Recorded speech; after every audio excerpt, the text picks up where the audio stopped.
ಈಗ ನಾವು ಎಲ್ಲರೂ ಒಂದಾಗಿ ಇದು ಏನೇ ಮನಸ್ತಾಪ ಅಂತ ನಮ್ಮಲ್ಲಿ ಏನೂ ಇಲ್ಲ.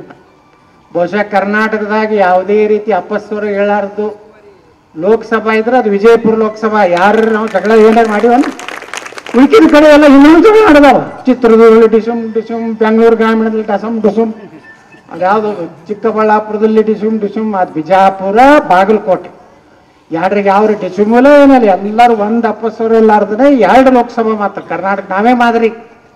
ಕರ್ನಾಟಕದಾಗ ಈಗ 3ನೇ ನಂಬರ್ ಬಂದೀವಿ. ಮೊನ್ನೆ ಇವತ್ತೇನೆ ನಾವು PUC ನೋಡಿ ಯಾಕೆ ಹೇಳಿ ನಮ್ದು ಅಪ್ಗ್ರೇಡ್ ಅಂತ ಬಂದೀವಿ. ಈಗ ಮೊದಲು ನೀವೆಲ್ಲ ತೆಳಗಿನಿಂದ ನೋಡ್ತಿದ್ರಲ್ಲ ಬಿಜಾಪುರ 94%. ಯಾವುದು ದಕ್ಷಿಣ ಕನ್ನಡ, ಉಡುಪಿ ಬಿಟ್ರೆ ವಿಜಯಪುರ ನಾ ಹೇಳ್ತಿದ್ದಲ್ಲ ನಾವು ಬಿಜಾಪುರ ಒಂದಿಲ್ಲ ಒಂದು ದಿವಸ ನಂಬರ್ 1 ಆಗ್ತದಂತ.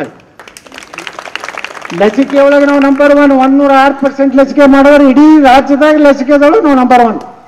ಈಗ ಯಾವಾಗಲೂ ನಮ್ದು 1, 2, 3ದಾಗ ಇರ್ತೀವಿ. ಯಾಕಂದ್ರೆ ಅಷ್ಟು ನಮ್ಮಲ್ಲಿ ಪ್ರಬುದ್ಧತೆ, ನಮ್ಮ ಜನರಲ್ಲಿರುವಂಥ ಕ್ರಿಯಾಶೀಲತೆ. ಮೊನ್ನೆ ಹೋಗಿದ್ದು ಉಡುಪಿಗೆ ಇದಕ್ಕೆ ನಾಮಪತ್ರಕ್ಕೆ.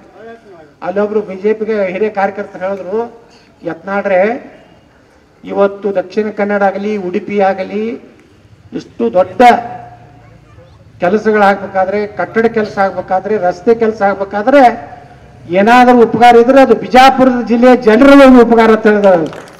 ಅಲ್ಲೊಂದು ವಿಜಾಪುರ ಚೌಕತ್ತು ಐತಿ. ಏನ್ರಿ ನಮ್ಮ ಊರಿಟ್ಟು ಹೆಸರಿಟ್ರಿ? ಇಲ್ಲ, ಈ ವಿಜಾಪುರ ಚೌಕತ್ತು ಇಲ್ಲಿ ಯಾಕಿಟ್ಟಿವಿ ಅಂದ್ರೆ ಉಡುಪಿ ಒಳಗೆ ಎಲ್ಲ ಲೇಬರ್ಗಳು ಬಂದು ನಿಂದಿರ್ತಾರ್ತಲ್ಲಿ. ಮುಂಜಾನೆ ಬಂದು ತಮ್ಮ ಹೊಲಕ್ಕೆ ತಮ್ಮ ಕೆಲ್ಸಕ್ಕೆ ಹೋಯ್ತಾರ್ತಿ. ಇಲ್ಲಿ ಹೆಂಗೆ ನಮ್ಮ ಇದ್ರ ಮುಂದೆ ಗೋದಾವರಿ ಮುಂದೆ ಬಂದು ನಿಂದಿರ್ತಾರಲ್ಲ, ಹಂಗೊಂದು ವಿಜಾಪುರ ಚೌಕೆ ಐತಿ.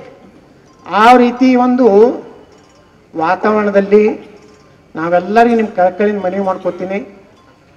ನಮ್ಮಲ್ಲಿ ಏನೂ ಅಪಸ್ವರ ಇಲ್ಲ. ಹಿಂದಾಗಡೆ ಗೌಡ್ರು ಬೇರೆ ಹೇಳ್ಯಾರ, ಹಂಗೆ ಹೇಳ್ಯಾರ, ನಾ ಏನು ಅಂತ ಅಲಕಟಗಿರಿ ರಾಜಕಾರಣ ಮಾಡೋದಿಲ್ಲ. ಏನಿದ್ರು ಮುಂದೆ ಮಾತಾಡ್ತೀನಿ, ಹೊಂಟು ಬಿಡ್ತೀನಿ.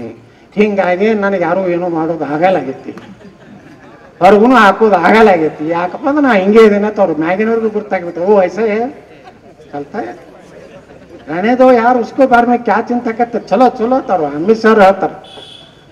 ಹಂಗ ಎಲ್ಲರೂ ಕೂಡ ನಾವು ಮಾಡ್ತೀವಿ. ಜಿಗನ್ ಸಾಹೇಬ್ರ ವಿಜಯಪುರ ನಗರದಿಂದ 25,000ಕ್ಕಿಂತ ಹೆಚ್ಚು ಲೀಡ್ ನಾವು ಕೊಡ್ತೀವಿ ಅನ್ನೋಂಥ ವಿಶ್ವಾಸ ನಿಮ್ಮೆಲ್ಲರ ವಿಶ್ವಾಸ ಮ್ಯಾಗ ನಾವು ಹೇಳ್ತೀವಿ. ನಮ್ಮಲ್ಲಿ ಯಾವುದೇ ರೀತಿ ಏನೂ ಮನಸ್ತಾಪ ಇಲ್ಲ, ಏನೂ ಇಲ್ಲ. ಯಾಕಂದ್ರೆ ನಮ್ಮ ದೇಶದ ಸಲುವಾಗಿ ಮಾಡ್ಲಕತ್ತೀವಿ. ನಾ ಇಷ್ಟೇ ಎಲ್ಲರಿಗೂ ವಿನಂತಿ ಮಾಡ್ಕೊತೀನಿ, ನೀವು ಸಹ ಭವಿಷ್ಯದ ಭಾರತದ ನಿರ್ಮಾಣಕ್ಕೆ ನಾಳೆ ಏನು ಭಾಳಷ್ಟು ಕೆಲಸ ಆಗ್ಬೇಕು. ಕಾಮನ್ ಸಿವಿಲ್ ಕೋಡ್ ಬರಬೇಕಾಗ್ಯದ. ಅಲ್ಲಿದಿಂದ ಈ ವಕಫ್ ಆಸ್ತಿದು ಪೂರ್ತಿ ದೇಶನಾಗಿರುವಂಥ ವಕಫ್ ಆಸ್ತಿಗಳನ್ನು ಹೆಂಗೆ ಕಾಶ್ಮೀರ 370 ನಾವು ತೊಗೊಂಡಿವಲ್ಲ. ಇವತ್ತು ನೋಡಿ ಕಾಂಗ್ರೆಸ್ನವ್ರ ಮ್ಯಾನಿಫೆಸ್ಟೋ ನೀವು ಓದಿಬಿಡ್ರಿ. ಅದ್ರಾಗ ಏನು ಬರ್ದಾರ ಗೊತ್ತೇನು? ನಮ್ಮ ಸರ್ಕಾರ ಬಂದ್ರೆ 370ನೇ ವಿಧಿಯನ್ನು ಮತ್ತೆ ಜಾರಿ ಮಾಡ್ತೀವಿ. ನಮ್ಮ ಸರ್ಕಾರ ಬಂದ್ರೆ ಅಲ್ಪಸಂಖ್ಯಾತರ ರಕ್ಷಣೆಗೆ ಹೊಸ ಕಾನೂನು ಮಾಡ್ತೀವಿ.